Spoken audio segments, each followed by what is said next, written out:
sangat strategis, terutama dalam menyongsong kejayaan Islam kan, terutama dengan pembinaan umatnya dalam pendidikannya dan sebagainya. Tapi kan pasti sebagai salah satu umat yang paling getol mendukung dan mengupayakan kejayaan Islam ini, tentu kan kita perlu melakukan juga evaluasi internal. Sedangkan kan kita lihat kan umat Islam di Indonesia kan dengan berbagai macam problematika, kemudian perpecahan satu dan lain saling serang satu lainnya, sesama saudara, kemudian saling menjatuhkan lain sebagainya. Itu bagaimana antum menanggapi ini dan apa pesan dan saran antum kepada umat Islam Indonesia untuk melihat problematika terkini? Kaum muslimin di Indonesia harus memanfaatkan dan mengambil peluang sebaik mungkin, sebesar mungkin peluang untuk meningkatkan kapasitas pendidikannya. Karena pendidikan itu kunci. Bangsa tidak akan maju, tidak akan berkembang baik kalau pendidikannya rendah. Ekonominya tidak akan maju kalau pendidikan rendah. Politiknya juga tidak akan cerdas kalau pendidikan rendah. Kenapa? Orang bisa tipu-tipu dalam pemilu 5 tahun sekali karena pendidikannya rendah.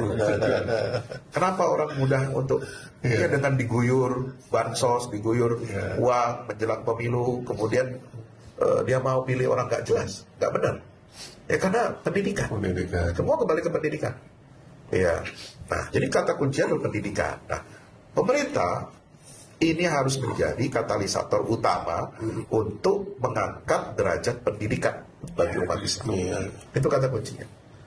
Nah, kalau pendidikan baik, ekonomi akan baik, politik kita akan baik, sosial kita akan baik, dan juga harus ada keberpihakan. Strategi pembangunan ekonomi Indonesia itu harus betul-betul berpihak kepada mayoritas.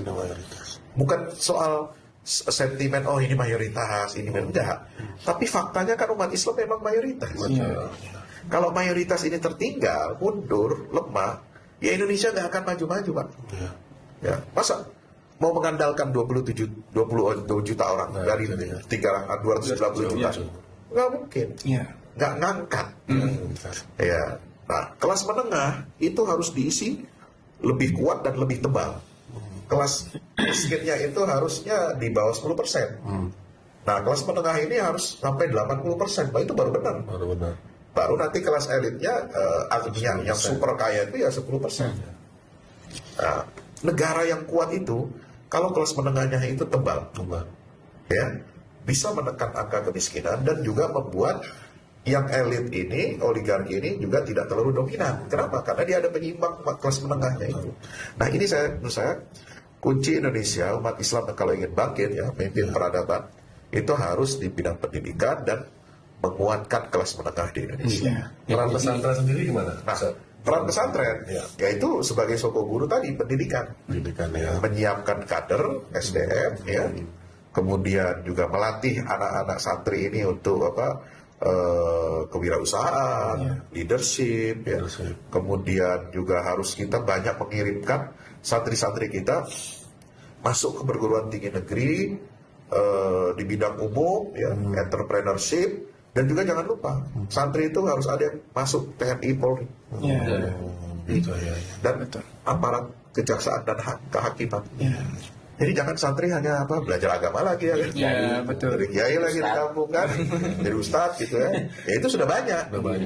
Tapi yang jadi pebisnis, yang menguasai ilmu ekonomi, jadi ekonom, jadi TNI Polri, itu harus banyak santri. Betul. Kalau Indonesia ingin baik itu harus banyak santri di pusat-pusat pengambil kebijakan dan aparatur negara. Kita harus arahkan para santri itu tidak hanya berkutat dengan kitab kuning, tapi juga harus masuk ke bidang-bidang lain. Yang kitab kuning kita siapkan sekian persen aja. Sekian persen saja. Tafaqquh fiddin.